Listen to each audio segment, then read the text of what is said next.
Hi everyone! You're probably wondering where I am, and I am in the European Parliament in Strasbourg. And today I have two very special guests with me. First of all, you have met Manfred Weber, the chairperson of EPP Group, the EPP Group in the European Parliament. Hi, welcome. Hello, hi, good to see you. Good to see you too. And we have here to my right Commissioner Tibor Navracsics. He is a Commissioner of Youth, Culture, Sports and Education. Exactly. And we're very happy to welcome you here. It's my pleasure to be here. Today is a very special day because today at 12 o'clock the applications for the DiscoverEU passes will be online. And you can apply from 12 o'clock today until the 26th of June. But we have so many questions today. So, Tibor, can you tell us about the DiscoverEU initiative? Why is it so important for the European youth? Well, the initiative came from the European Parliament, from Manfred, and the basic idea is to give the opportunity for young people all across Europe to travel, to get new friends, to build a personal network, to experience the beauties and the famous places and sites of Europe. And now there's an opportunity for 15,000 young people this summer to travel across Europe. I think everybody is really, really excited. And Manfred, how did the idea of DiscoverEU came up? Well, we see at the moment when we discuss about Europe, we see a lack of emotions in these discussions. We talk about the euro, we talk about Donald Trump, we talk about a lot of detail and political subjects on the table, but it's not really emotional to feel as European. Yeah. And that's why I think it is absolutely okay for us as European politicians and the European level to invest in these emotions. And that is exactly what Tibor is also approaching when we are proposing. Mm-hmm. The idea that when you're traveling around, you feel really what it means to be a European, with your strong standpoint from your national level, from your regional level where you are at home, but also to see how beautiful Europe is and how beautiful it is to be an European. That is the idea behind. Yeah. It's not only about hearing about Europe, it's about feeling Europe. Yeah. Exactly, yeah. And can you tell us something about yourself? Like, do you like to travel? We know you like to travel to Brussels and Strasbourg, but have you traveled anywhere else?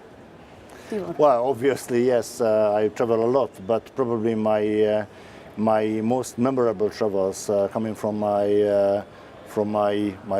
youth, from when I was a student or when I was even children. You know that we lived beyond the Iron Curtain at the time. I came from Hungary. So every trip was such a huge and exciting experience. Not only the border, but to discover new worlds, because at that time in the 70s, in the 80s, Europe was really divided. I mean, Manfred's part of Europe, the West European countries were really different from the East Europeans. So for me, it was a personal excitement to go to the former Yugoslavia, for instance, or to Austria at the end of the 80s when it was possible. And we could experience the difficulties, the differences, but also that we have a lot of common. I mean, people in Bavaria were very much the same or very similar to the people in the western part of Hungary, where I came from. Yeah. And I think that's the most important element in this project as well, that to discover the similarities between us, that we Europeans are basically very similar to each other. Yeah, yeah. So we have so much in common, and we shouldn't always think within our national borders, because that's not our only identity. And do you have stories from your travels? Well, absolutely. I had the advantage to live on the west side of the European Union when I was growing up, and I went with my friends to England, to Great Britain, to England, Wales. I had very intensive discussions with some very old British citizens in a pub in next to London, was very impressive for me as an 18-year-old person from Germany. So to have such discussions. And then we went to Sicily. I had in mind that we had all the stories about mafia in mind. Yeah. It was very, very dangerous there. Yeah. So that was my experience of Europe, and I learned so much about Europe. And again, you cannot learn this at school. You cannot learn this at the university. You have to feel it. You have to see it. You need the experience behind. Yeah. And that's why this investment is so important for Europe. Having in mind that there are so much arguments from politicians on the table who only think about national egoism, about nationalism back. Yeah. And that will divide us again. I think national standpoint is important. I love my country. I love my home region very much. There I am at home. But I also love Europe. And to bring this together, to see this as a common identity, that is what we want to achieve. That's what I really, really like about the project. I've been traveling myself. I used Interrail to travel across Europe, and it's really exhausting to travel, but it's also energizing.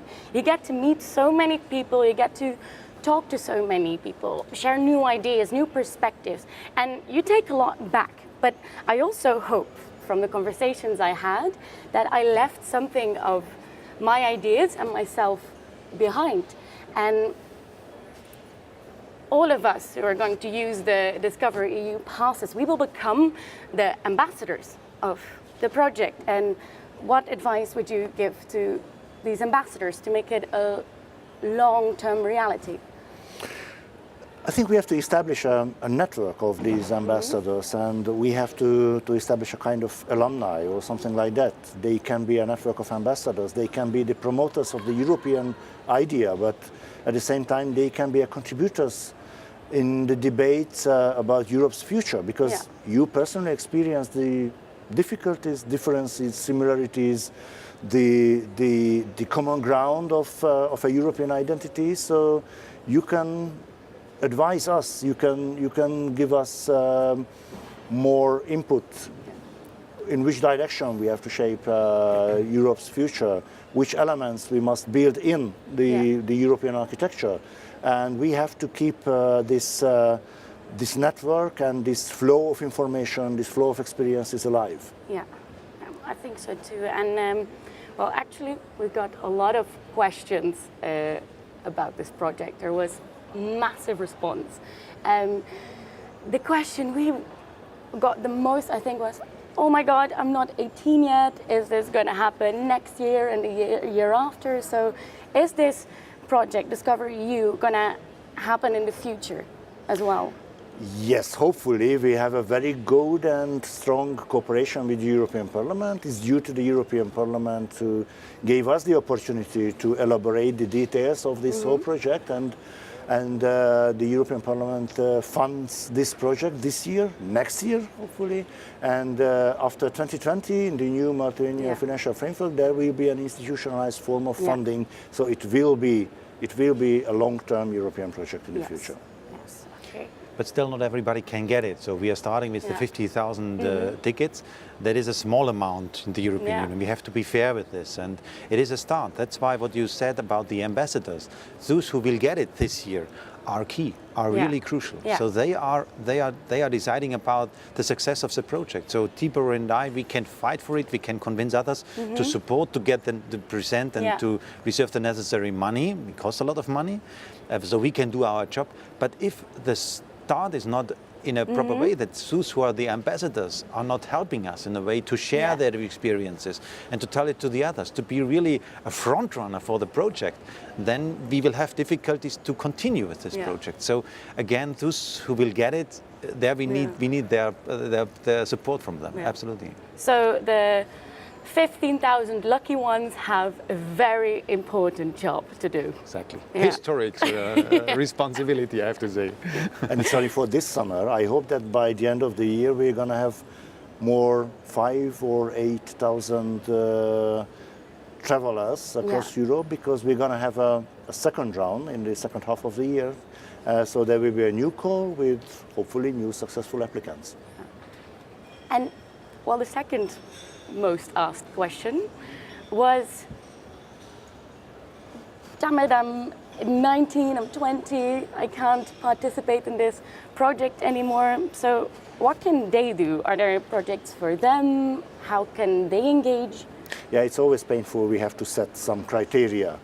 But for the older or more experienced generations, I could advise Erasmus. Yeah. Erasmus is a highly successful project, and we just doubling, with the help of the European Parliament, at least doubling, hopefully, the budget of Erasmus. So there will be more opportunities. Erasmus will be more accessible, even for those young people who are coming from not very rich families. And DiscoverEU can be a good preface for Erasmus experience. And in the 19 and 20 years old can use experience directly, the Erasmus experience directly. Okay, well, I loved my Erasmus experience. I would recommend to do that as well. And then my last question is, how can the European youth engage more, and how can they work on this project, but also on the European project? Yeah, first, what we discussed already, the ambassadors will be extremely crucial, but you have to understand that politics means to organize majorities. So I am one of 750 members of the European Parliament. And if we vote for a budget for reserving the necessary amount of money for such a project, you need a lot of colleagues who support you. You need a lot of colleagues. So I would really ask everybody who wants to support us, go to the hashtag and have a look, and look to the European Parliament, look to your MEP in your region and approach him and tell him, okay, that's a great thing, let's do it, let's continue it. And we need this political support. Probably it can give you also an idea that politics is not only a thing for experts like Tibor and me or something. Politics, it's a lively thing for citizens, for people who want to engage in a way. And if a lot of people engage, we can be successful. That's why ambassador is one thing, those are 50,000, but the rest who has this year not the chance to travel, please keep ongoing engagement, because we need the support for building up majorities for the next years. Yeah, well, that's what democracy is all about. Exactly. It's the citizens taking their responsibility and choosing their MEP and voting for them. And so find someone you support your ideas and go for it. Yeah.